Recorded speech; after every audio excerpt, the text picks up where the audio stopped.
नमस्कार दर्शकों, आप सभी का स्वागत है हमारे इस चैनल पर।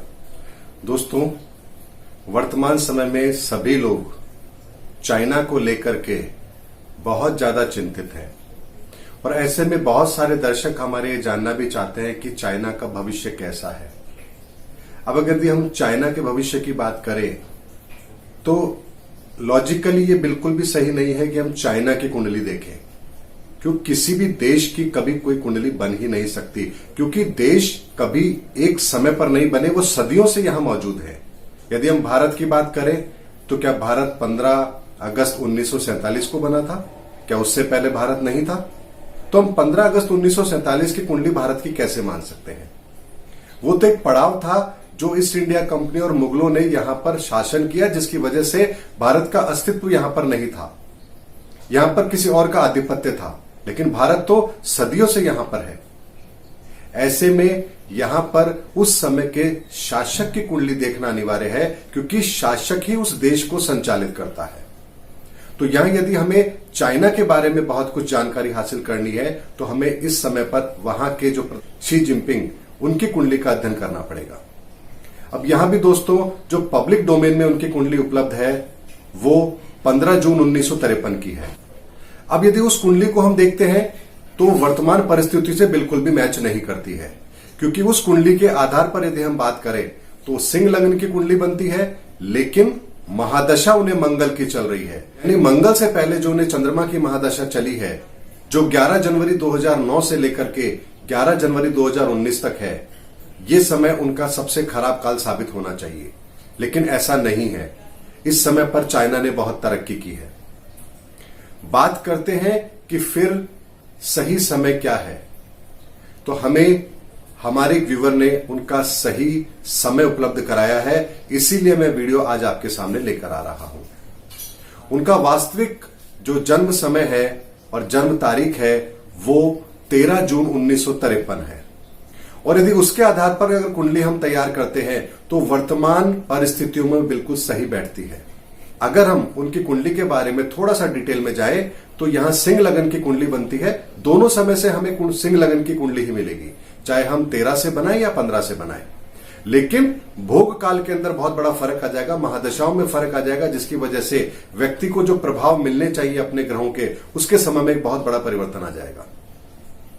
तो 15 जून 1953 के आधार पर जो कुंडली बन रही है उसके आधार पर यदि हम बात करें तो यहां पर बृहस्पति और सूर्य दोनों दशम भाव में बैठे हैं, जो व्यक्ति के पराक्रम को बहुत बढ़ा देते हैं। लग्नेश स्वयं दशम भाव में बैठ करके व्यक्ति के पराक्रम को बहुत बढ़ा देते हैं, और बृहस्पति भी वहां साथ में बैठे हैं। ऐसे में इसके अंदर और वृद्धि हो जाती है। और वर्तमान में उन्हें शुक्र की महादशा चल रही है। शुक्र उनकी कुंडली के अंदर नवम भाव में बैठे हैं, जो उनके भाग्य में वृद्धि करते हैं। लेकिन इस शुक्र की महादशा के अंदर एक चंद्रमा का प्रति अंतर उन्हें शुरू हुआ है। यानी शुक्र की महादशा के अंदर उन्हें चंद्रमा का एक अंतर आरंभ हुआ है, और ये चंद्रमा का अंतर उन्हें 19 फरवरी 2020 से आरंभ हुआ है, जो 20 अक्टूबर 2021 तक रहेगा। निसंदेह ये काल उनके लिए बहुत चुनौतीपूर्ण रहने वाला है। 19 फरवरी 2020 के बाद से लगातार चाइना के सामने चुनौतियां आती रहेंगी और उन्हें इससे निपटना भी पड़ेगा, और एक काफी लंबा समय है, लगभग 1.5 वर्ष का समय है। अक्टूबर 2021 तक का समय है। इस दौरान चाइना के हर काम में रुकावट आएगी, उसके रास्ते में रुकावटें आएंगी ही आएंगी। दोस्तों, यहां पर एक चीज मैं आपको और कहना चाहता हूं। भारत के प्रधानमंत्री नरेंद्र मोदी जी की कुंडली में भी चंद्रमा की महादशा है, लेकिन उसमें शुक्र का अंतर है, और चाइना कुंडली में शुक्र की महादशा है, चंद्रमा का अंतर है, और दोनों ही सूरत के अंदर यहां पर यह चीज नेगेटिव है। तो चुनौतियां हिंदुस्तान के लिए भी है, चुनौतियां चाइना के लिए भी है, और ऐसी ही परिस्थिति पाकिस्तान के प्रधानमंत्री की कुंडली में भी है। यानी चुनौतियां हर व्यक्ति के जीवन में है अभी इस समय पर। लेकिन ये वो समय है जब यदि चाइना का पुरजोर विरोध किया जाए, उसके मंसूबों को रोकने के लिए कदम उठाए जाए, तो विश्व समुदाय को उसका सकारात्मक परिणाम जरूर मिलेगा। कहते हैं कि जब दुश्मन कमजोर हो, व्यक्ति को अटैक भी उसी समय करना चाहिए। तो चाइना की अगर हम बात करें तो इस समय पर शी जिनपिंग की कुंडली के अंदर 19 फरवरी 2020 से 20 अक्टूबर 2021 तक का समय ये बहुत ही चुनौती वाला रहने वाला है। अब बात करते हैं, इसमें भी एक प्रत्यंतर ऐसा आएगा जो उनके लिए और ज्यादा कठिन चुनौती लेकर आने वाला है, और वो समय है 4 नवंबर 2020 से 9 फरवरी 2021। दोस्तों, इस समय को आप नोट करिए, 4 नवंबर 2020 से 9 फरवरी 2021 ये सबसे खराब काल साबित होगा शी जिनपिंग के लिए। इस समय चुनौतियां चरम सीमा पर होंगी और उससे बाहर निकलने के लिए इन्हें जी तोड़ मेहनत करनी पड़ेगी। लेकिन महादशा चूंकि उनको फेवर कर रही है, ऐसे में इस चुनौती से वो बाहर जरूर निकल जाएंगे। लेकिन यह निर्भर करेगा कि इस चुनौती का वो सामना कैसे करते हैं। कोई भी मूर्खता उनको बहुत भारी पड़ सकती है। और दोस्तों, इस कुंडली के अंदर एक चीज और नजर आती है, वो है शनि उनकी कुंडली में सेकंड भाव में बैठा है, जो अपनी सप्तम दृष्टि अष्टम भाव पर डालता है। जब भी किसी मारक ग्रह की दृष्टि अष्टम भाव पर हो तो ऐसे व्यक्ति की दुर्घटना में या बीमारी के बाद में मृत्यु जरूर होती है।